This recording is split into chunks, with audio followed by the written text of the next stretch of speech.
People make it seem like outsourcing SEO is the dream. You get to sit by the sea, drinking from a coconut, while others do the work for you.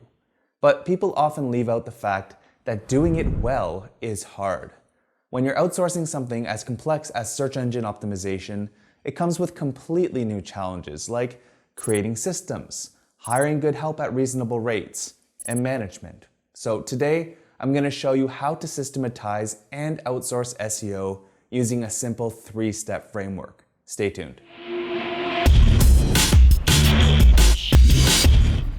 So there are two massive benefits to outsourcing SEO over doing it in-house.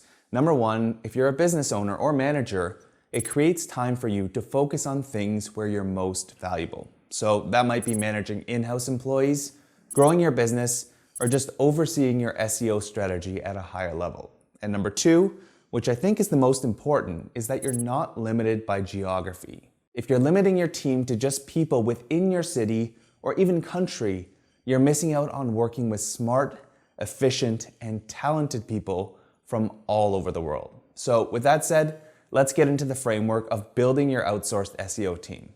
The first step is to create SOPs. SOPs are detailed documents that explain how to carry out a task from start to finish.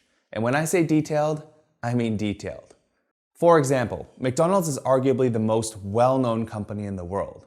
And if you've been to different locations in your city, country, or even on the other side of the planet, I'm sure you'll agree that the experience is more or less the same. And this is hugely because of their SOPs and training.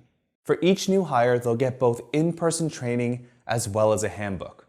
The handbook covers how to do literally everything, from greeting the customer at the drive-thru window to kitchen responsibilities and even how you should handle money. The document is so good that you can literally envision the experience as you read it. And this is how you want to create your SOPs. Don't assume that people you hire know your expectations. Outline every last detail to the point of visualization. Now, in order to create SOPs in such detail, you need to learn and document the steps for each process. Meaning, it's worth being in the trenches so you can gain experience and optimize the process so your team can work efficiently and cohesively. Now, if you still think that you can outsource SEO without thorough documentation, let me give you 5 more reasons why you shouldn't skimp out on this step.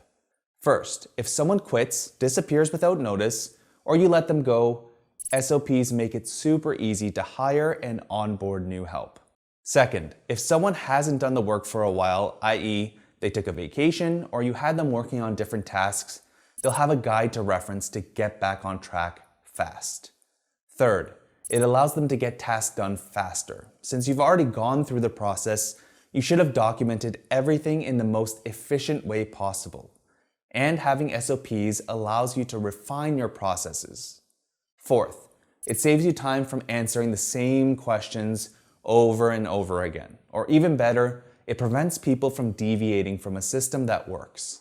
And fifth, it allows you to eventually remove yourself from the process so you can drink from those coconuts on the beach or whatever you want to do. Now, SOPs don't necessarily need to be written documents. They can be videos too. So use whatever format makes the most sense, or if you're better on video, for example, create those and hire someone to repurpose them to text.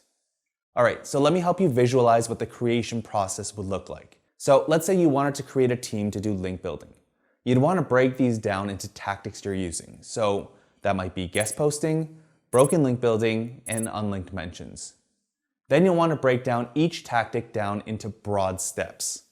So if you were to create SOPs for guest posting, then the steps would be to find websites to write for, find the email addresses of those people, reach out with a convincing pitch, and if accepted, write a post. Then you'll want to write a detailed description of what and how they should execute their tasks. Now, if you wanted to do some broken link building, then you'd want to create separate instructions for that. All right, the second step in this framework is hiring freelancers. People often look for one freelancer to do everything. And while there are people who are good at many facets of SEO, doing everything alone is time-consuming and just straight up inefficient, especially if you have the resources to hire a team. When you hire people to take over specific tasks, they become masters of that task. the quality of their work improves rather than deteriorates because they've been spread too thin. So the way that I prefer hiring for outsourced SEO is based on the tasks in my SOPs. So going back to our guest posting SOP, if we were to categorize these tasks into roles, then it would look something like this. Now, as tempting as it might be, I wouldn't recommend outsourcing everything right away until you've been a part of the process and refined it to a certain extent. So as an example, your first hire might be a data miner to find emails while you do the prospecting, writing, and outreach. Then you might hire someone to do the prospecting, and so on. Now, when you're hiring, you need to write up a job description and you need a place to post it. The first part should be easy because you already have a detailed SOP of exactly what you need. And based on your requirements, you should be able to easily pick out skills required for qualified applicants. In addition to the basics, there are two things you may want to add to your job descriptions. Number one, I highly recommend providing specific instructions on how one should apply. For example, you might ask them to use the subject line, position-data miner. And for anyone who doesn't follow those exact instructions, I wouldn't even bother looking through their applications.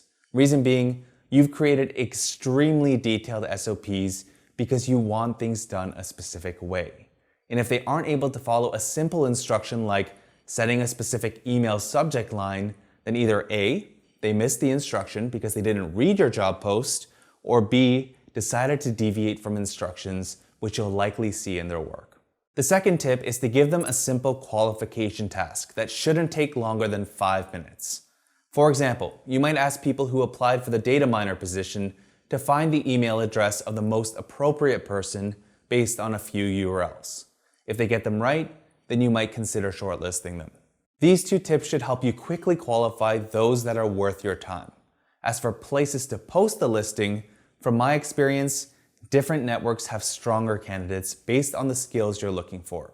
For example, Upwork is usually good for things like finding email addresses. People Per Hour has worked decently for me for link prospecting. Or if you have very monotonous jobs, Mechanical Turk can be a hidden gem. As for writers, I've had the most luck with ProBlogger jobs, and I found a couple really good ones on TextBroker, although the latter was more hit or miss. And I've had more success with LinkedIn to find outreach managers and a project manager who eventually took over my tasks. Bottom line, there is no perfect network, and you'll need to manually vet and work with individuals to see who's the best fit. Alright, so after you've chosen people to work with, I'd recommend starting people off on a paid trial and being very clear that it is a trial. Reason being, you don't know how good they'll be at their job or how reliable they'll be until you've had some time to work with them. This initial hiring structure lets you hire fast and fire fast in the case they're not meeting your expectations. And finally, the third step is to systematize your workflow. Even if you're only outsourcing one facet of SEO, it's still a complicated business with lots of moving parts. And that's why you need a project management tool to keep track of everything. There are tons of them out there like Trello, Asana, Notion, Airtable, and Basecamp. It doesn't really matter which one you use, but I personally prefer using Kanban boards as it helps you to instantly visualize exactly what's happening with your project at any given moment. For example, when we create videos, we start with scripting and outlining. When completed, it goes into a feedback and editing stage. After the edits are completed, we'll record the video, move it to production, have our editor handle the edits, finalize the video together, create our thumbnails and closed captions, upload the video, and then schedule the video for publishing. And if you're catching on, each column in the Kanban board is a step in our video SOP. And it works like a charm so that multiple people can work on multiple videos without anyone getting confused with what they need to do and when it needs to be completed. So let's say you wanted to systematize content creation for your blog. In Trello, I'd set up the first column for documentation. And in that column, I've added cards for different SOPs based on each person's role. So in the case for keyword research, you'll see that a document has been attached there for the responsible person to review. Now, the reason why I like to have documentation here is so that when you make updates to your documents, you can easily notify people to review the changes. The next column is for keyword research, where the person managing the blog can assign topics to people on their team. Once assigned, they can move it into the outline column where the writer will create an outline and then can move it to the drafting column when completed. And as each post is being created, it's moving down the line, allowing anyone on your team to know exactly what's happening with the blog. We have a full tutorial on systematizing link building using Trello with this exact system, so I recommend watching that video as it's applicable to virtually any system you want to create. So as you can see, SEO outsourcing is hard at first, but when you put in the initial grunt work, you're setting up a foundation to repeatedly do good SEO for your site. And as you and your team can continually refine and update your SOPs, scaling any process gets even easier. You just need to hire more people where help is needed, onboard them with your SOPs, and the system will continue to work for you. Now, if you enjoyed this video, then make sure to like, share, and subscribe for more actionable SEO and marketing tutorials. And if you have any questions about any of the steps in the framework, then leave a comment below. I'll see you in the next tutorial.